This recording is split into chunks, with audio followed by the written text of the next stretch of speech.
Hey Artnerds, today we have a watercolor project where we're going to be painting Louisiana irises on a round watercolor pad. This is the same watercolor pad that I reviewed a while back and I purchased it off of Wish. I will link down in the description below where you can buy similar pads. I also want to point out that this is a cellulose-based watercolor round, so it's not cotton rag paper, but there are cotton rag watercolor rounds available and you may prefer those. Some of the other materials we're going to use, we're going to start off with our sketch, and I have here some colored leads. I have green, purple, yellow, and blue that I'm going to be using for our underdrawing, and this is going to allow us to achieve a really nice lineless technique.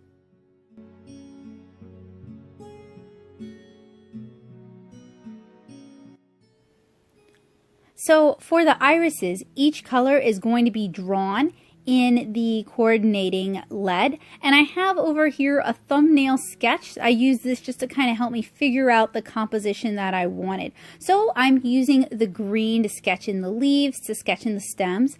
I'm using the blue to sketch in the irises themselves, and then I'm going to use the yellow to sketch in the little yellow beards on the irises.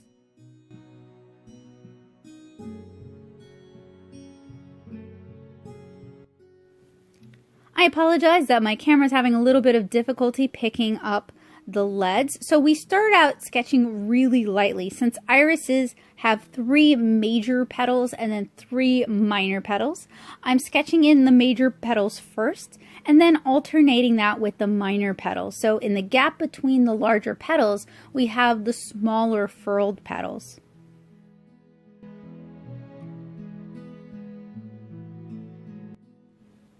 I also want to point out that several stages of this video have been time-lapsed by about 4, so don't worry if you don't draw this fast. No one draws this fast. And I also want to point out that I'm working heavily from reference. I'm not drawing any one specific image, but I did have several photos of Louisiana irises up that I was referencing while drawing this. So you absolutely do not need to feel the need to draw this from imagination. That would just be completely unreasonable.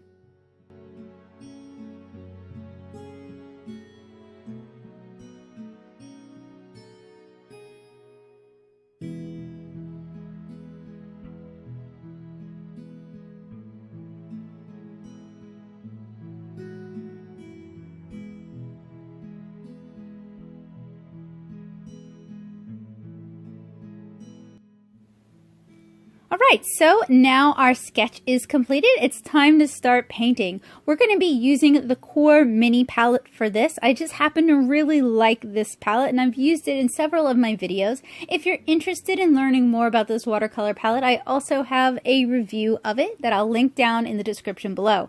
I'm also going to be using a couple of silver black velvet brushes. These are a mix of squirrel and synthetic, and I just really like how they handle. I have a cup of clean water with a paint puck in it, a paper towel, and a round watercolor palette to help me mix colors. So I want to start by trying to capture that unique blue of Louisiana irises. It's kind of a blue-violet, so I mixed ultramarine blue with some dioxazine violet to get kind of a bluer influenced purple.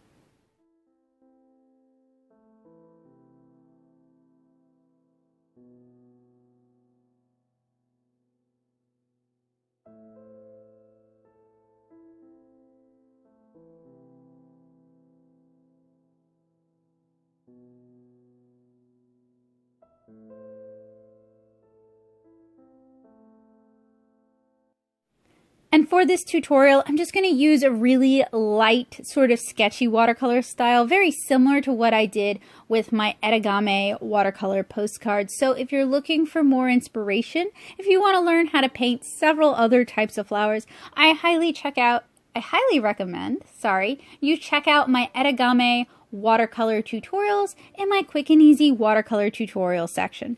So as I'm painting each flower, I'm using a little bit of clean water along the edges just to kind of soften that transition.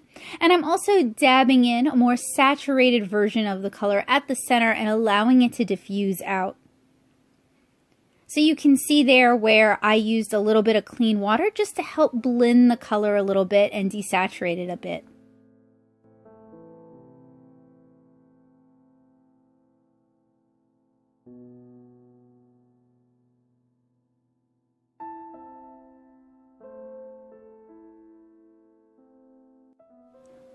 while the paper is still wet, I'm also dabbing in a more saturated version of the color. So cellulose paper dries much quicker than cotton rag paper. If you're painting this on cotton rag paper, you're going to have a longer open time. But the evening I painted this, it was fairly dry outside, so the water evaporated pretty quickly. So I'm trying to work quickly to capture that wet into wet while the paper is still receptive.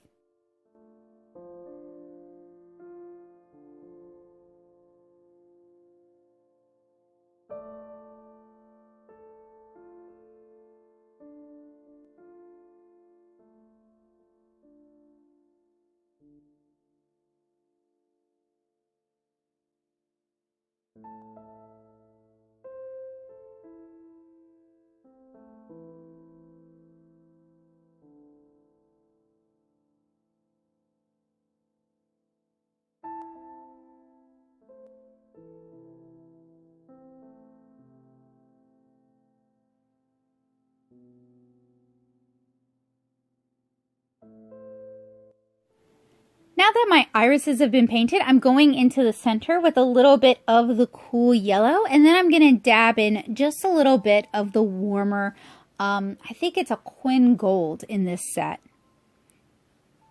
And then I'm going to use a thirsty brush just to dab up the excess and kind of lighten that color a little bit. So for the leaves, I don't want to use the sap green included in this kit. So what I'm doing is I'm using the lighter, cooler yellow, and then I'm going to dab in some phthalo blue, and that's going to help us mix a really nice, fresh spring green. So I'm starting by painting the foreground leaves and stems with the yellow so that they're going to appear to be closer to the viewer. Then I'm mixing in just a little bit of that phthalo blue and painting it into the stems, making sure I leave lots of that cool yellow still visible, like it's catching the sunlight.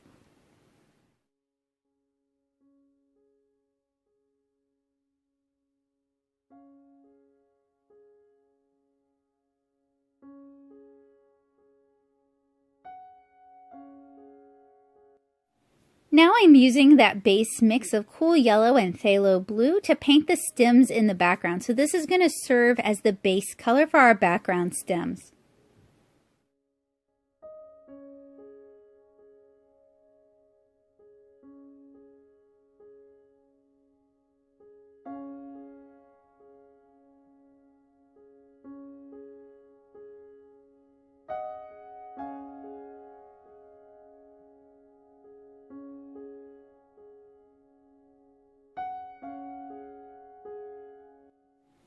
I've added a lot more phthalo to the mixture, so now it's a much darker green, and I'm going to use that to start painting the shadow color on the stems.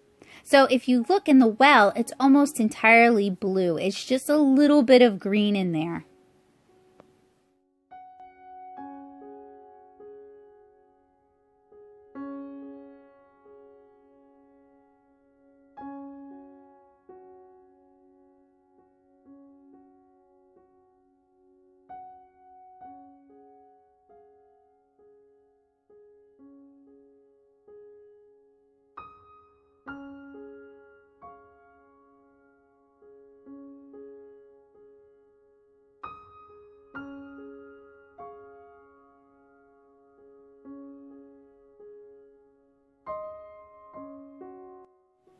So for the sky, I want to avoid going with an ultramarine blue because that's going to be too similar to the blue used in our irises. So I mixed a bit of the phthalo blue with a bit of the ultramarine blue, and I was really hoping for a lighter mix, but I decided to work with this.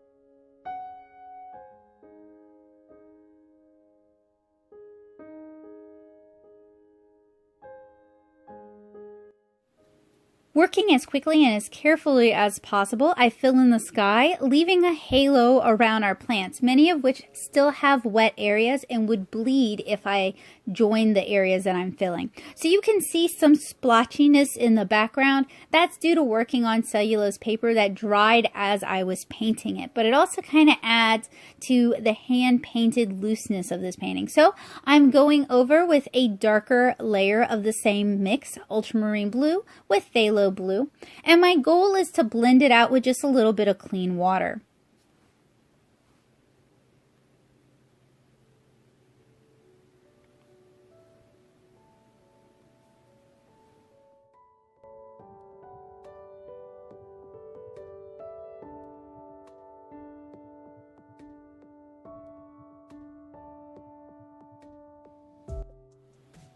We have the watercolors done. Now we need to let them dry and then we can begin inking. But I already like how this is coming along. It's very reminiscent of the origami watercolor postcards that I did. It's fun, it's light, it's fairly easy, and it's vibrant.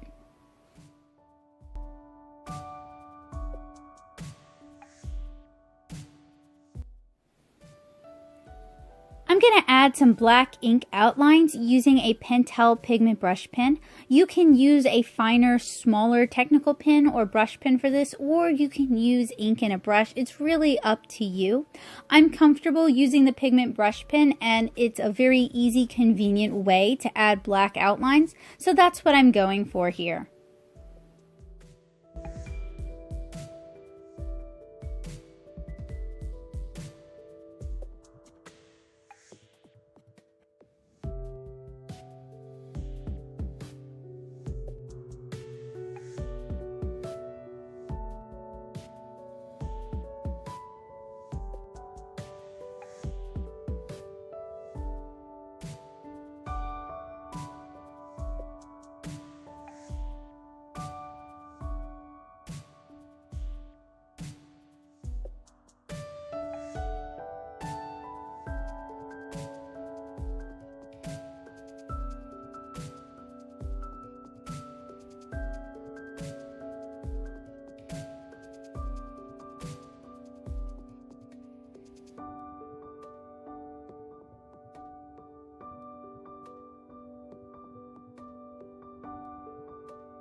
Once I finished inking, I applied a little bit of white gouache to my impermeable Teflon desk cover, and I'm just using this to add a few highlights of white here and there into the flowers and onto the leaves.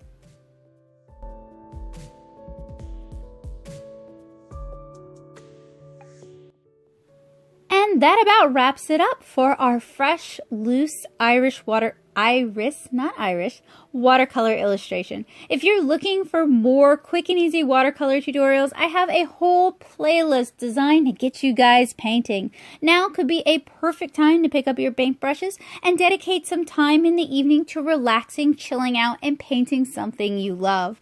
I hope this tutorial got you guys inspired, and I look forward to seeing you guys again really soon. We have loads of great watercolor tutorials here on this channel, as well as some upcoming drawing tutorials designed to teach you how to draw flowers. So if this is something you've always wanted to explore, I've got your back here on the channel.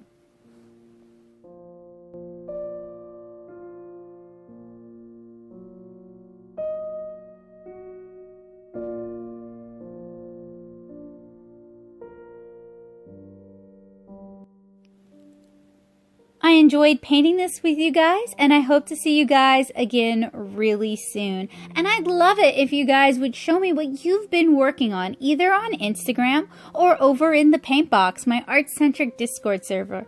You'll find a link to the Paint Box down in the description below. So have a wonderful day, guys. Bye!